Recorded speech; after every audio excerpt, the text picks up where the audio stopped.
کہ میں فقیر آدمی ہوں، اردت ان ابیع فی ظل دارک، آپ کے گھر کے سامنے میں کچھ بیچنا چاہتا ہوں۔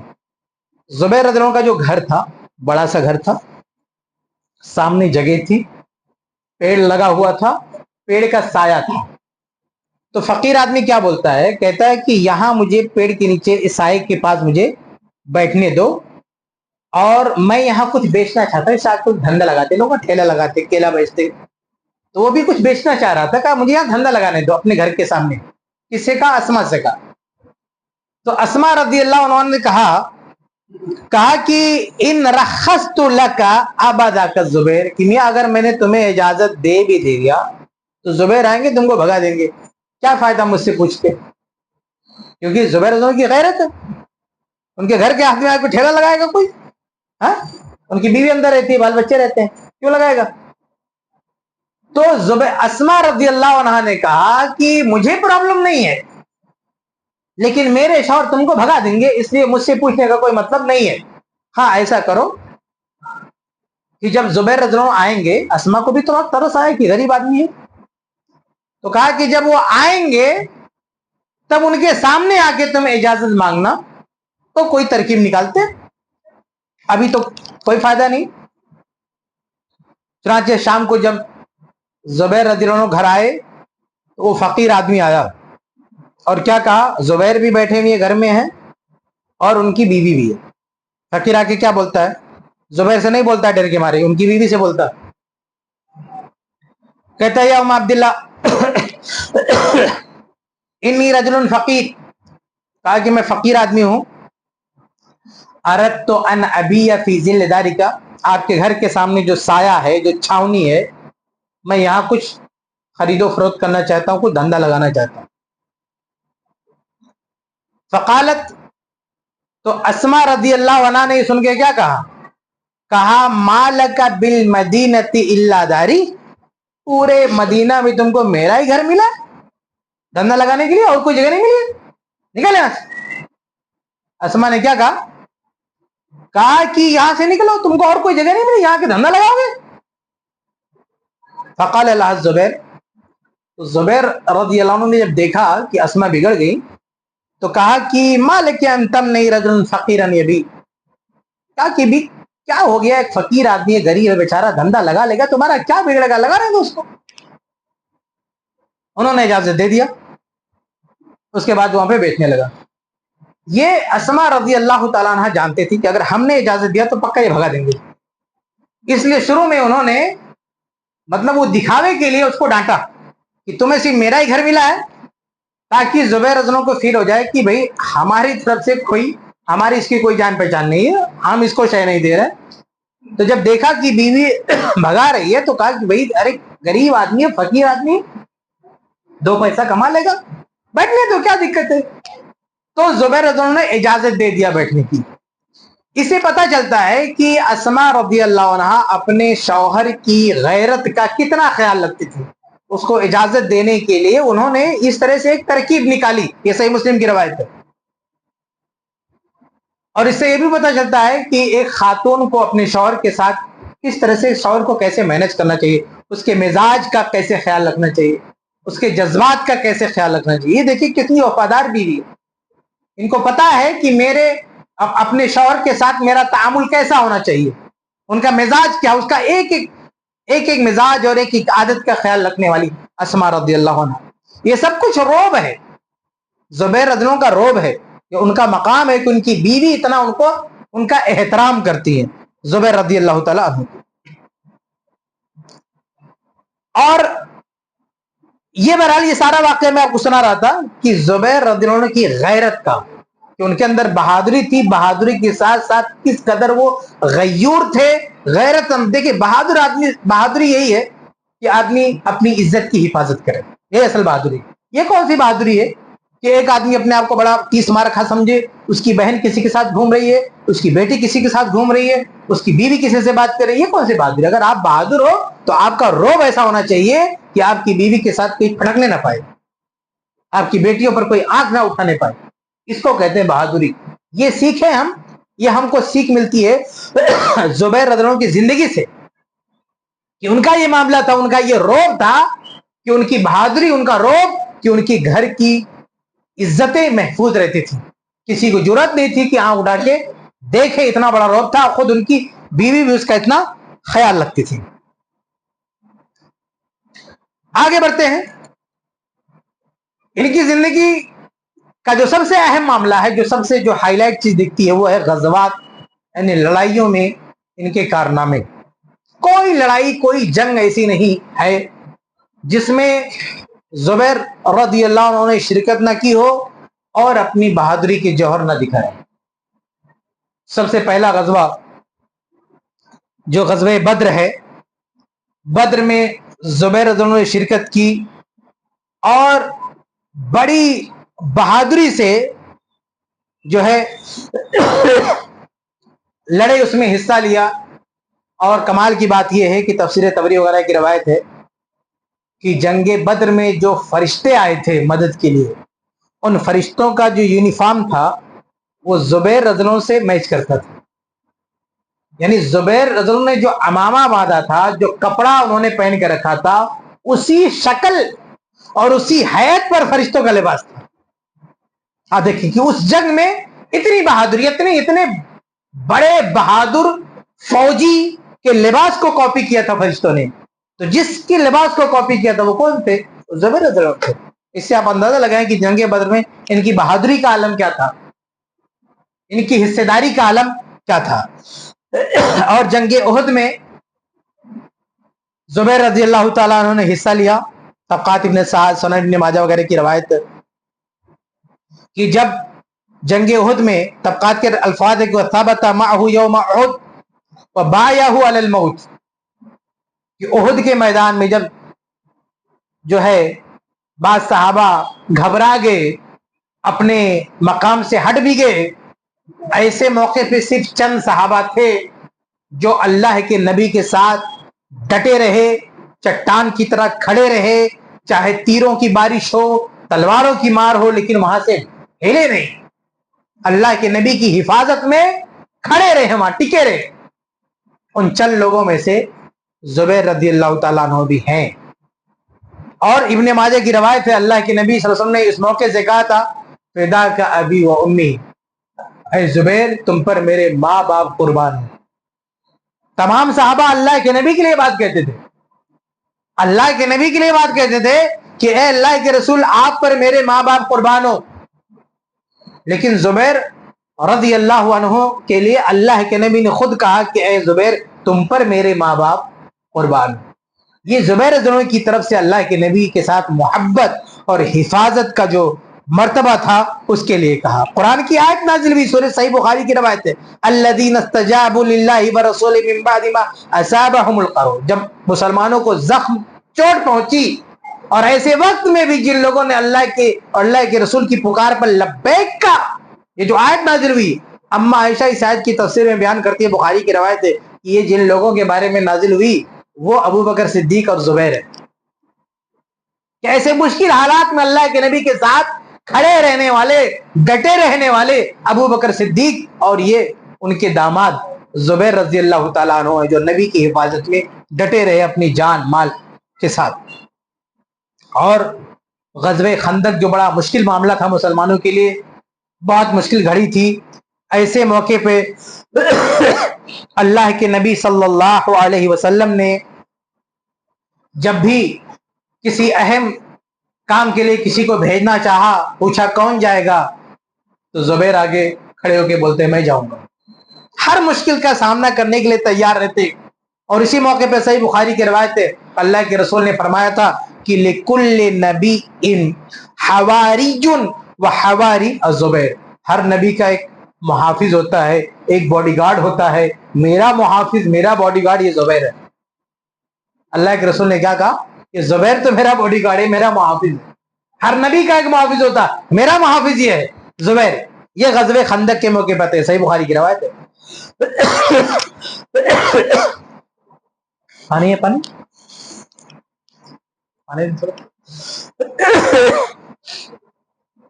نبی صلی اللہ علیہ وسلم نے فوج کو 3 حصوں میں تقسیم کیا تھا.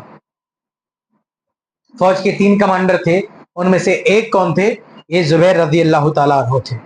اس سے ہم سمجھ سکتے ہیں کہ جنگی حالات میں، غزوات کے دنوں ان کا کیا معاملہ رہتا تھا۔ ہر لڑائی میں، ہر غزوے میں زبیر رضی اللہ تعالیٰ عنہ پیش کھڑے ہیں، ایک بہت بڑے مجاہد کی طرح، بہت بڑے بہادر کی طرح سے وہ ہر میدان میں موجود تھے۔ اور صرف اللہ کے رسول کے زمانے میں نہیں، بلکہ اللہ کے رسول کے بعد ابو بکر صدیق رضی اللہ عنہ کا زمانہ آیا، عمر فاروق رضی اللہ عنہ کا زمانہ آیا، عثمان بن عفان کا دور آیا، ہر دور میں ہر لڑائی میں شریک رہے۔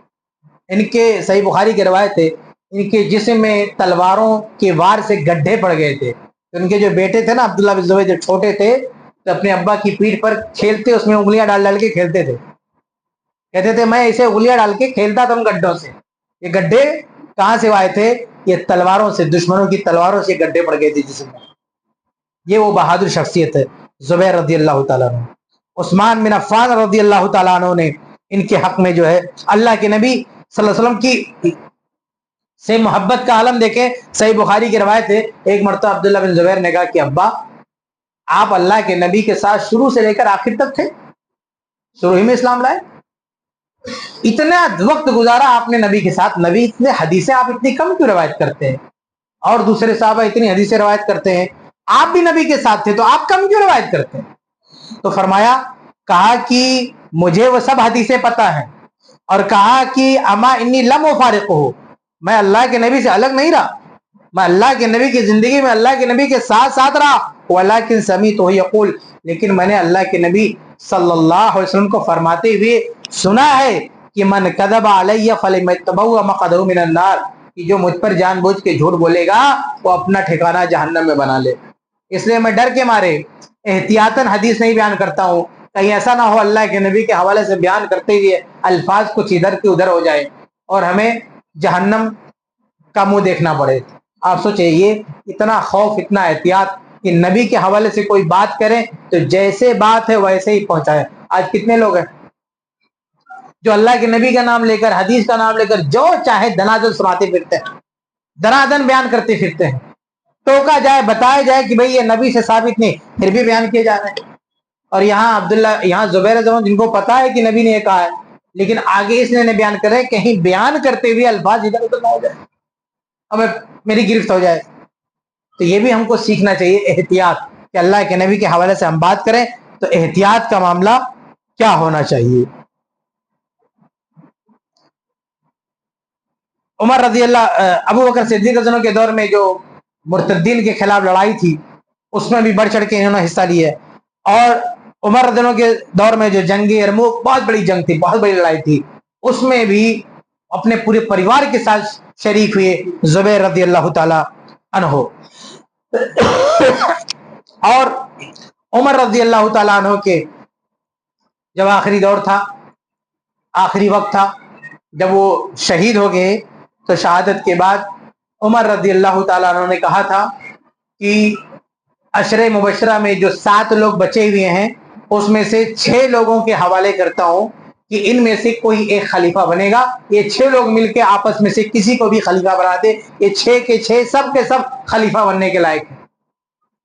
کل 10 صحابہ تھے، جس میں سے ابو بکر صدیق رضی اللہ عنہ چلے گئے، ابو عبیدہ رضی اللہ عنہ کا انتقال ہو گیا، اور عمر رضی اللہ عنہ بھی شہید ہو رہے ہیں۔ اس کے بعد 7 بچے، تو 7 میں ایک سعید رضی اللہ عنہ عمر فاروق کے بہنوئی تھے، رشتہ دار تھے، تو ان کو الگ کر دیا تاکہ یہ نہ رہے کہ اپنے رشتہ دار کو بھی بیچ میں رکھا ہے، حالانکہ وہ بھی اس کے مستحق تھے، لیکن رشتہ دار ہونے کی وجہ سے الگ کر دیا۔ باقی بچے 6، وہ 6 کون تھے؟ ان 6 میں عبد الرحمن بن عوف رضی اللہ عنہ، یہ زبیر رضی اللہ تعالیٰ عنہ، سعد رضی اللہ تعالیٰ عنہ، اور اسی طرح سے علی رضی اللہ تعالیٰ عنہ، عثمان رضی اللہ تعالیٰ عنہ، طلحہ رضی اللہ عنہ۔ یہ 6 صحابہ تھے عشرہ مبشرہ، جن کے بارے میں کہا تھا عمر رضی اللہ تعالیٰ عنہ کہ میرے بعد یہ 6 لوگ مل کے آپس میں کسی کو بھی خلیفہ بنا دے، ان 6 میں سے ہر شخص خلیفہ بننے کے لائق ہے۔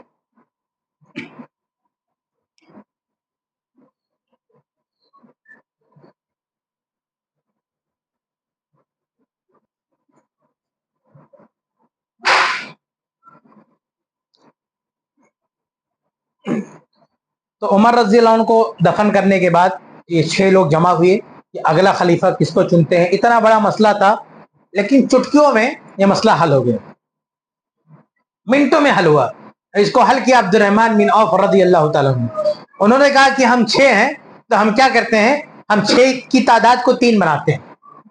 تو کہا کہ 3 لوگ اپنا اپنا حق کسی اور کو سونپ کے کنارے ہو جاؤ. یہ عبد الرحمن بن عوف نے کہا. تو سعد رضی اللہ عنہ نے کہا کہ میں اپنا معاملہ عبد الرحمن بن عوف کے سپرد کرتا ہوں. وہ کنارے ہٹ گئے. اچھا, سب سے پہلے زبیر ہٹے. ان 6 میں مسئلہ کیا تھا؟ خلافت کا تھا, کرسی کا تھا, عہدے کا تھا. اور زبیر رضی اللہ عنہ بھی بن سکتے تھے, لیکن جب عبد الرحمن بن عوف نے کہا کہ 3 لوگ الگ ہو جائیں, باقی 3 کو لے کے ہم فیصلہ کریں گے, تو سب سے پہلے پیچھے ہٹنے والے, اپنے آپ کو خلافت سے الگ کرنے والے 6 میں سے کون تھے؟ یہی زبیر رضی اللہ تعالیٰ عنہ تھے. سب سے پہلے یہ پیچھے ہٹے, بولے مجھے خلیفہ نہیں بننا ہے, آپ لوگ سنبھالو. صرف یہ نہیں پیچھے ہٹے, بلکہ کہا کہ میں اپنا پورا معاملہ علی رضی اللہ عنہ کے حوالے کرتا ہوں. یہ صحیح بخاری کی روایت ہے, یہ صحیح بخاری کی روایت ہے. انہوں نے کہا کہ میں اپنا معاملہ علی رضی اللہ عنہ کے حوالے کرتا ہوں. کہا کہ علی رضی اللہ تعالیٰ عنہ جو کہیں گے میں اسے تسلیم کرنے کے لیے تیار ہوں. ان کے الفاظ ہیں, دیکھیں صحیح بخاری کے الفاظ ہیں, حدیث نمبر 3700. فقال الزبیر قد جعلت امری الی علی. سب سے پہلے انہوں نے کہا کہ میں اپنا معاملہ علی رضی اللہ عنہ کے حوالے کرتا ہوں. سعد بن ابی وقاص نے کہا میں اپنا معاملہ عبد الرحمن بن عوف کے حوالے کرتا ہوں. اور طلحہ رضی اللہ عنہ نے کہا کہ میں اپنا معاملہ عثمان بن عفان کے حوالے کرتا ہوں. یہ کہہ کے یہ تینوں الگ ہو گئے. کون؟ سعد بن وقاص, طلحہ, زبیر, یہ تینوں الگ ہو گئے. باقی بچے 3 کون؟ علی رضی اللہ عنہ, عثمان رضی اللہ عنہ اور عبد الرحمن بن عوف. عبد الرحمن بن عوف پیچھے ہٹ گئے. اب باقی بچے 2, عثمان اور علی. اس میں عثمان بن عفان کا ہاتھ پکڑا عبد الرحمن بن عوف نے اور کہا ان کے ہاتھ پہ سب بیعت کرو, اور وہ خلیفہ بن گئے. منٹوں میں یہ مسئلہ سولو ہو گیا, اتنی خوبصورتی کے ساتھ. اس میں سب سے پہلے جس نے اپنی قربانی دی اور اپنے آپ کو پیچھے کیا وہ کون تھے؟ زبیر رضی اللہ عنہ. پوری زندگی بہادری سے لڑے, ہر دشمن کا سامنا کیا, لیکن کبھی بھی عہدے کی لالچ نہیں کیا, کبھی بھی امارت و خلافت کی لالچ نہیں کیا, کبھی بھی. ان کے بیٹے عبداللہ بن زبیر کا بیان ہے, صحیح بخاری کی روایت ہے کہ میرے ابا نے کبھی بھی امارت کے پیچھے, کبھی بھی عہدے کے پیچھے نہیں گئے, میرے والد محترم. تو یہ ہے زبیر رضی اللہ تعالیٰ عنہ. اس کے بعد عثمان بن عفان کے دور میں بھی, پورے دور خلافت میں بھی وہ بہادری کے ساتھ جنگوں میں شریک ہوتے رہے, یہاں تک کہ وہ وقت آتا ہے کہ عثمان رضی اللہ عنہ کو شہید کر دیا جاتا ہے. اور شہادت کے بعد جو ظالم اور جو اسلام کے دشمن یہ کام کرتے ہیں, زبیر رضی اللہ تعالیٰ عنہ, اما عائشہ, طلحہ, یہ سب کھڑے ہو جاتے ہیں اور کہتے ہیں کہ ہم ان کو دھول چٹا دیں گے, ہم ان کو ان کے انجام تک پہنچائیں گے. ہم نے ایک ایک دشمن کو جو ہے ان کو ان کی اوقات یاد دلائی ہے. ان کی یہ مجال کہ ہمارے خلیفہ کو قتل کرتے. اس کے بعد علی رضی اللہ تعالیٰ خلیفہ بنے, لیکن یہ صحابہ اس موقع پر ڈٹے تھے کہ جب تک ان قاتلوں کو ان کے انجام تک نہیں پہنچایا جاتا ہم کوئی اور کام کرنے والے نہیں. سب سے پہلے عثمان بن عفان کے قاتلوں کو ان کے انجام کو پہنچایا جائے. اور اسی مسئلے کو لے کر علی رضی اللہ تعالیٰ عنہ سے ان کا اختلاف بھی ہو گیا. حالانکہ ابھی بخاری کی روایت میں نے آپ کو سنائی, جب عبد الرحمن بن عوف نے کہا کہ 3 لوگ الگ ہو جائیں تو سب سے پہلے زبیر رضی اللہ عنہ الگ ہوئے, اور کس کا نام لیا؟ علی کا نام لیا. کہا میرا معاملہ علی کے سپرد ہے. تو زبیر اور علی میں کوئی دشمنی نہیں تھی, دونوں رشتہ دار بھی تو تھے. صفیہ کے بیٹے ہیں زبیر رضی اللہ عنہ, اور ابو طالب کے بیٹے ہیں جو ہے علی رضی اللہ عنہ. پھوپھیزاد بھائی لگتے ہیں, رشتہ دار لگتے ہیں, کوئی دشمنی نہیں, خاندانی قربت ہے, آپس میں محبت ہے. عثمان رضی اللہ عنہ کے خلیفہ بنتے وقت جو ہے کہا کہ علی جو کہے میں ماننے کے لیے تیار ہوں, لیکن اس موڑ پہ آ کے اختلاف ہو جاتا ہے.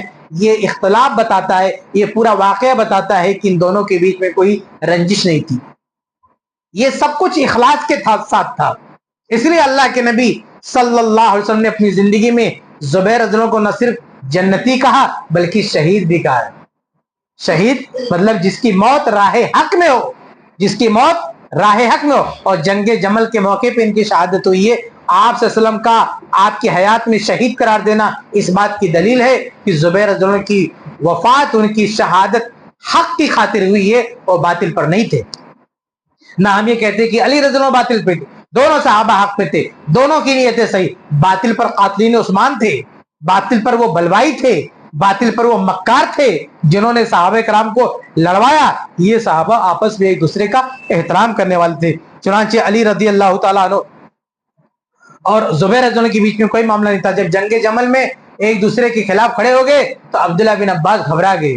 طبقات ابن سعد کی روایت ہے، وہ زبیر رضی اللہ عنہ کے پاس آتے ہیں میدان جنگ میں، جنگ جمل میں، اور کہتے ہیں اے زبیر، آپ کی تلوار نے اچھے اچھوں کو دھول چٹایا ہے، اچھے اچھے لوگوں کی گردنیں اتاری ہیں، آج کہیں یہ تلوار علی پر چل گئی تو کیا حال ہوگا، اس لیے آپ اللہ کے واسطے یہاں سے چلے جائیں۔ یہ عبداللہ بن عباس نے پہلے علی کو سمجھایا جا کے، کہا مت چلو لڑنے کے لیے، اس کے بعد آ کے ادھر دونوں کو سمجھایا۔ عبداللہ بن عباس دونوں سے کہہ رہے تھے مت لڑو آپس میں، یہ ٹھیک نہیں ہے، پہلے علی کو سمجھایا اور اس کے بعد آ کے ان کو سمجھایا، کس کو؟ زبیر رضی اللہ عنہ کو۔ جب یہ سنا زبیر رضی اللہ تعالیٰ نے تو جنگ سے ہٹ گئے، یعنی میدان لڑائی کے میدان سے کنارے ہو گئے، واپس آ گئے، بولے نہیں ہمیں نہیں لڑنا ہے آپس میں۔ عبداللہ بن عباس کے سمجھانے پہ وہ میدان چھوڑ چکے تھے، لیکن ایک بدبخت، ایک خارجی نے پیچھے سے چپکے سے ان پہ حملہ کیا اور ان کو شہید کر دیا۔ کوئی کسی ماں نے ایسا بچہ نہیں جنم دیا تھا جو سامنے آ کے وار کرتا، اتنے بہادر تھے، لیکن دھوکہ سے، پیچھے سے، جب یہ میدان جنگ چھوڑ کے جا رہے تھے، گھر جا رہے تھے، چھپا ہوا تھا نالائق وہ راستے میں، چپکے سے آ کے مار دیتا ہے اور دھوکے سے آپ کو قتل کر دیتا ہے زبیر رضی اللہ تعالیٰ عنہ کو۔ اس طرح سے زبیر رضی اللہ عنہ کی شہادت ہوتی ہے، اور ان کی شہادت کے بعد میرے بھائیو آخری بات ذکر کر کے بات ختم کرتا ہوں۔ ان کی شہادت کے بعد ان کا جو ترکہ تھا، صحیح بخاری کی روایت ہے کہ سب سے زیادہ دولت انہوں نے چھوڑی تھی۔ صحابہ میں سب سے مالدار کون تھے؟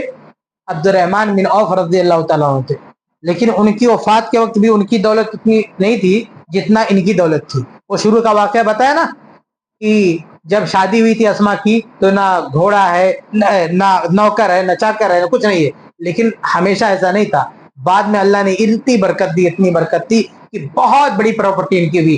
ہر اسٹیٹ میں ان کے گھر ہوا کرتے تھے، مصر میں، شام میں، یمن میں، مدینہ میں، مکہ میں، ہر جگہ ان کی پراپرٹی ہوتی۔ اللہ نے بے شمار دولت دی، بے شمار دولت ان کو، زبیر رضی اللہ تعالیٰ کو۔ تو جب یہ فوت ہوئے تو ان کا ترکہ بہت زیادہ تھا، عبد الرحمن بن عوف سے بھی زیادہ تھا، اور زیادہ ہونے کی ایک وجہ یہ بھی تھی کہ ان کے پاس امانتیں لوگ رکھتے تھے۔ تو اس امانتوں کے حوالے سے میں آخری بات جو ہے پوائنٹ آؤٹ کرنا چاہتا ہوں کہ اس میں زبیر رضی اللہ عنہ کی فضیلت معلوم ہوتی ہے کہ اللہ کے نبی کے زمانے میں، اس زمانے میں کوئی بینک نہیں ہوتا تھا، لوگ سیونگ کیسے کرتے تھے؟ اپنے پیسے کہاں رکھتے تھے؟ ایسے آدمی کے پاس رکھتے تھے جو بہادر بھی ہو اور ایماندار بھی ہو۔ بہادر اس لیے ڈھونڈتے تھے تاکہ اس سے کوئی چھین نہ پائے، چوری نہ کرنے پائے، اور ایماندار اس لیے تاکہ آدمی خود نہ ادھر ادھر کر دے۔ تو زبیر رضی اللہ تعالیٰ جو کہ بڑے بہادر تھے، بڑے بڑے لوگ ان سے کانپتے تھے، اچھے خاصے لوگ، اس لیے سارے لوگ جا کے اپنا پیسہ انہیں کے پاس رکھتے تھے کہ رکھو اور جب ہم کو ضرورت پڑے گی تو لیں گے۔ تو زبیر رضی اللہ کے پاس اتنے لوگ لا کے جمع کر دیے، وہ پریشان ہو گئے، بولے کہ اتنا میں کیسے حفاظت کروں گا؟ ایسا کرو تم لوگ مجھے قرض دے دو، میں کہیں لگا دیتا ہوں۔ قرض کا مطلب کیا ہوا؟ میں یوز کر سکتا ہوں۔ امانت دو گے تو میں یوز نہیں کر سکتا، جو گٹھری لا کے دے رہا ہوں وہی مجھے لوٹانا پڑے گا۔ تو ایسا کرو یہ گٹھری مجھے قرضہ دے دو۔ قرضہ دینے کا مطلب یہ کہ میں اس کو استعمال کروں گا، جب تم کو چاہیے میں بیچ کے دے دوں گا۔ تو انہوں نے اس کا طریقہ نکالا کہ الگ الگ زمینیں خرید لی، انویسٹ کر دیا، تو زمین لے کے کون بھاگے گا؟ تو جب تمہیں چاہیے گا تو ہم لا کے آپ کو دے دیں گے۔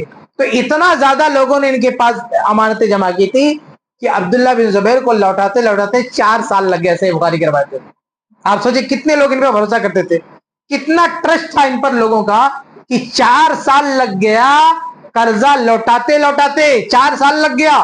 تمام صحابہ اور تابعین میں یہ اکیلی مثال ہے کہ جن کی وفات کے بعد 4 سال کے بعد وراثت تقسیم ہوئی، ورنہ فوراً وراثت تقسیم ہوتی تھی، وفات ہوتی تھی وراثت فوراً تقسیم ہوتی تھی۔ یہی ایک اکیلا کیس ہے کہ وراثت کے 4 سال تک وراثت تقسیم نہیں، کیونکہ 4 سال لگ گیا قرضہ بانٹتے بانٹتے، کیونکہ کوئی قرضہ دے کے جا کے مصر میں آباد ہے، کوئی جا کے یمن میں چلا گیا ہے، کوئی یہاں چلا گیا ہے۔ تو حج کے موقع پر وہ سب واپس آتے تھے، کھوج خبر ہوتی تھی، کمیونیکیشن ہوتا تھا، ٹیلی فون تو تھا نہیں، پٹ سے فون کر دیا، سب کو میسج دینے میں، پہنچانے میں پورا 4 سال لگ گیا، اور 4 سال کے بعد انہوں نے پورا قرضہ ادا کیا، اور اس کے بعد وراثت تقسیم ہوئی۔ اس سے پتہ چلتا ہے وہ کتنے ایماندار تھے اور کتنے بہادر تھے۔ تو یہ چند باتیں تھیں زبیر رضی اللہ تعالیٰ عنہ کے تعلق سے، ان کی زندگی کے حوالے سے کہ کس طرح سے اللہ کے نبی سے ان کی قربت تھی، ان کے خاندان کا معاملہ، نبی کے ساتھ ان کی رشتہ داری، ان کا ہجرت کا واقعہ، غزوات میں ان کی شرکت، ان کی ایمانداری، ان کی غیرت اور ان کا جو ہے تقوی، اور انہی ساری چیزوں کی وجہ سے اللہ رب العالمین نے اسی دنیا میں انہیں جنت کی بشارت دی۔ اللہ سے دعا ہے اللہ تعالی ہم سب کو صحابہ کرام کی اسوے پر اور ان کے منہج پر چلنے کی توفیق عطا فرمائے، آمین یا رب العالمین۔